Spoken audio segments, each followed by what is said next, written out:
Bismillahirrahmanirrahim. Assalamualaikum warahmatullahi wabarakatuh. Pada kesempatan kali ini, kami dari kelompok 3 ingin mempresentasikan sedikit hasil review jurnal kami yang berkaitan tentang pajak. Tapi sebelum itu, izinkan saya untuk memperkenalkan diri dan memperkenalkan teman-teman saya. Yang pertama, saya sendiri, Anissa Salsabila Fitri. Yang kedua, Nada Nisrina. Yang ketiga, Sally Oktarahma. Yang keempat, Kirana Putri. Dan yang terakhir, ada Nur Jayadi. Oke, ayo kita mulai. Untuk jurnal yang pertama, judulnya adalah Pengaruh Taks Amnesti, Pengetahuan Perpajakan, dan Pelayanan Fiskus Terhadap Kepatuhan Wajib Pajak yang dibuat oleh Viega Ayu Permatasari. Sebelumnya, ada sedikit info. Apa sih yang dimaksud dengan taks amnesti, pengetahuan perpajakan, dan pelayanan fiskus? Jadi, taks amnesti ini adalah merupakan kebijakan pemerintah di bidang perpajakan yang memberikan penghapusan pajak yang seharusnya terutang dengan membayar tebusan dalam jumlah tertentu. Yang kedua, ada pengetahuan perpajakan. Menurut Carolina, pengetahuan pajak ini adalah informasi pajak yang dapat digunakan wajib pajak sebagai dasar untuk bertindak, mengambil keputusan, dan untuk menempuh arah atau strategi tertentu sehubungan dengan pelaksanaan hak dan kewajibannya di bidang perpajakan. Dan pelayanan fiskus itu adalah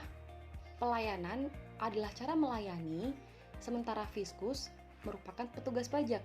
Jadi, pelayanan fiskus ini adalah bagaimana seorang petugas pajak dalam melayani wajib pajaknya gitu. Nah, lalu dari mana seorang wajib pajak itu dikatakan patuh?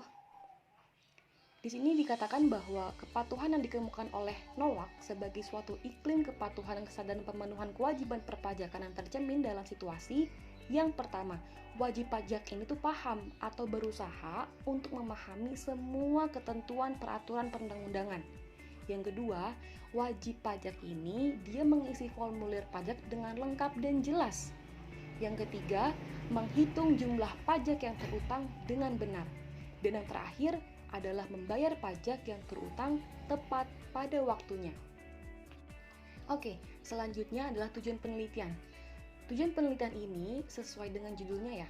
Tujuan dalam penelitian ini adalah untuk menguji pengaruh taks amnesti, pengetahuan perpajakan, dan pelayanan fiskus terhadap kepatuhan wajib pajak. Jadi 3 variabel ini dia mempengaruhi kepatuhan pajak atau tidak, mempengaruhi kepatuhan wajib pajak atau tidak.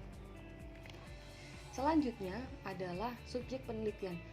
Subjek penelitian ini adalah wajib pajak, baik wajib pajak yang pribadi maupun wajib pajak badan yang terdaftar pada kantor pelayanan pajak atau KPP Pratama di Surabaya, Tegalsari.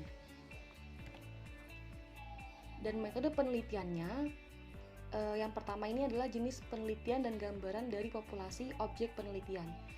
Penelitian ini tuh merupakan penelitian kuantitatif kausalitas. Jadi populasi dalam penelitian ini adalah wajib pajak, baik wajib pajak orang pribadi maupun wajib pajak badan yang terdaftar pada KPP Pratama Surabaya Tegalsari.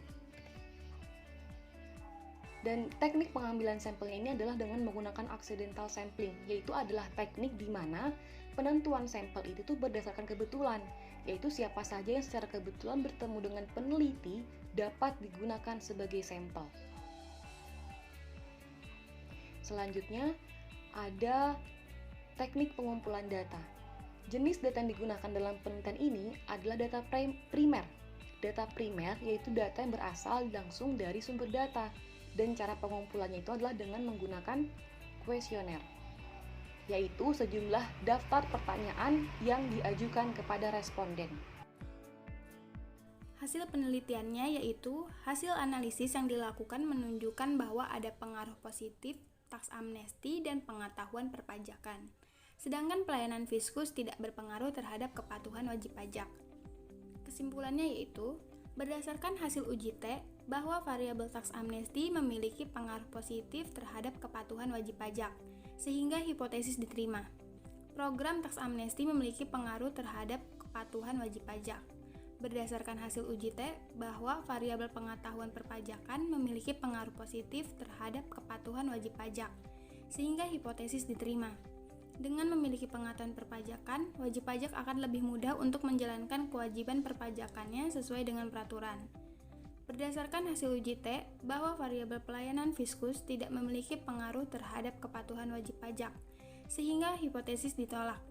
Wajib pajak masih belum merasa puas terhadap pelayanan yang diberikan fiskus. Dalam penelitian ini, ada kelebihan dan kekurangannya. Kelebihannya yang pertama, bahasa mudah dipahami. Yang kedua, abstrak sudah cukup jelas. Dengan membaca abstraknya, pembaca dapat mengetahui kurang lebih isi dari jurnal tersebut. Kekurangannya yang pertama, kurangnya variabel lain yang dapat mempengaruhi kepatuhan wajib pajak, sehingga nilai R-square rendah. Yang kedua, penulis menggunakan skala Likert dengan 5 alternatif jawaban. 1. Sangat tidak setuju, 2. Tidak setuju, 3. Netral, 4. Setuju, dan 5. Sangat setuju, yang akan membuat hasil menjadi rancu. Karena dalam kenyataan di lapangan, sebagian responden akan memilih jawaban netral. Jadi dalam penarikan kesimpulan menjadi kurang akurat karena sulit memberikan kriteria penilaian pada jawaban netral. Selanjutnya, jurnal 2 mengenai the role of sustainable reporting in shareholder perception of tax avoidance oleh Astrid Rudianto dan Kashan Perzada. Tujuan penelitian. Tujuan dari penelitian ini adalah untuk menguji efek moderasi dari sustainability reporting terhadap hubungan antara penghindaran pajak dan nilai perusahaan. Selain itu, penelitian ini juga menguji efek moderasi dari pelaporan keberlanjutan di perusahaan yang sensitif terhadap lingkungan dan perusahaan yang tidak sensitif terhadap lingkungan. Kemudian, tujuan lainnya yaitu untuk menunjukkan bahwa laporan keberlanjutan bermanfaat bagi perusahaan untuk mengurangi persepsi negatif pemegang saham tentang penghindaran pajak dan untuk mendapatkan bukti empiris yang mendukung proposi bahwa pengajuan pelaporan keberlanjutan sukarela bertindak sebagai indikasi keberlanjutan organisasi yang dapat mengurangi reaksi negatif pemegang saham terhadap penghindaran pajak. Subjek penelitian. Penelitian ini memisahkan sampel menjadi 2 klasifikasi industri. Yang pertama, industri yang peka terhadap lingkungan, dan yang kedua, industri yang tidak peka terhadap lingkungan. Penelitian ini menggunakan ukuran perusahaan, pertumbuhan, aktiva tetap, profitabilitas, leverage, umur perusahaan, dan likuiditas sebagai variabel kontrol. Selain itu juga, penelitian ini menggunakan perusahaan dan keuangan, non-migas, dan non-properti yang konsisten tercatat di Bursa Efek Indonesia dari tahun 2014 hingga 2017, yang memiliki laba sepanjang tahun dan memiliki data lengkap di Thomson Reuters. Selanjutnya, metode penelitian. Penelitian ini menggunakan perusahaan non-keuangan, tetapi bukan perusahaan migas atau properti yang secara konsisten terdaftar di Bursa Efek Indonesia dari tahun 2014 hingga 2017. Perusahaan keuangan dikeluarkan karena berada di bawah pengawasan yang lebih ketat dan memiliki struktur pajak yang berbeda. Perusahaan properti dan migas juga dikecualikan karena dikenakan pajak final sehingga tidak ada beban pajak yang dilaporkan pada tahun 2019. Penelitian ini menggunakan tahun sebelum laporan keberlanjutan diamanatkan karena keberadaan laporan keberlanjutan wajib tidak memberikan sinyal kepada pemegang saham tentang kepedulian perusahaan terhadap tanggung jawab sosial.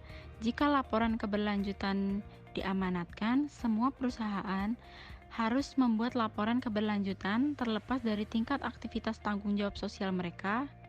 Teori signaling tidak berlaku dalam kondisi ini. Selanjutnya, model penelitian. Model penelitiannya adalah sebagai berikut. Karena penghindaran pajak dan data variabel kontrol lainnya berasal dari laporan keuangan, reaksi pemegang saham dapat dilihat setelah laporan keuangan dirilis. Penghindaran pajak diukur dengan dua pengukuran: tarif pajak efektif tunai atau ATR, dan prinsip akuntansi yang berlaku umum tarif pajak efektif atau GAAP ETR. ETR merupakan tindakan penghindaran pajak yang dapat diinterpretasikan dengan mudah bahkan oleh orang awam, sehingga pemegang saham yang sibuk dapat bereaksi dengan cepat terhadap perbedaan ETR dan tarif pajak menurut undang-undang. Penelitian ini menggunakan industri tetap dalam model random effect. Penelitian ini menggunakan Thomson Reuters Industry Classification atau TRBC. Selanjutnya ada hasil penelitian. Dari kriteria sampling, penelitian ini memperoleh 596 observasi dan 734 observasi untuk case ATR dan GAAP ATR. Statistik deskriptif untuk data ditetapkan, jumlah perusahaan yang membuat laporan keberlanjutan masih terbatas. Dari 596 dan 734 pengamatan, hanya 52 dan 56 pengamatan yang mengungkapkan penyampaian laporan keberlanjutan atau rata-rata 8%. Kedua industri ini merupakan industri yang peka terhadap lingkungan.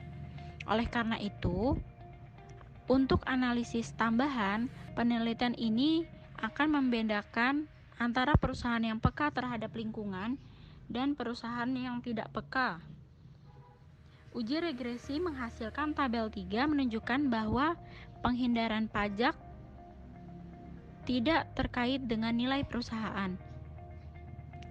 Hal ini menunjukkan bahwa pemegang saham tidak menanggapi penghindaran pajak perusahaan, karena penghindaran pajak adalah praktik umum di Indonesia, di mana Sustainability Report dari tahun sebelumnya merespon positif penghindaran pajak dari pajak yang sebenarnya dibayarkan.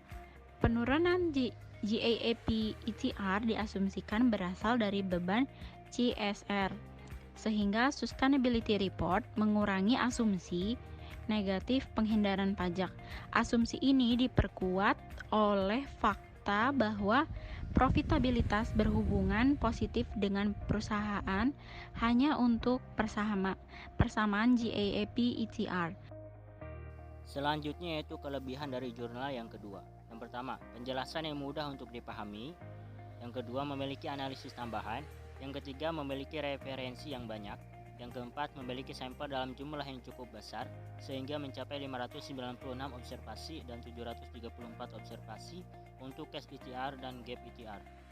Selanjutnya itu kekurangan dari jurnal ini. Yang pertama, penelitian ini dibatasi hanya pada perusahaan yang menguntungkan sehingga tidak dapat digeneralisasi untuk perusahaan yang laba sebelum pajak negatif.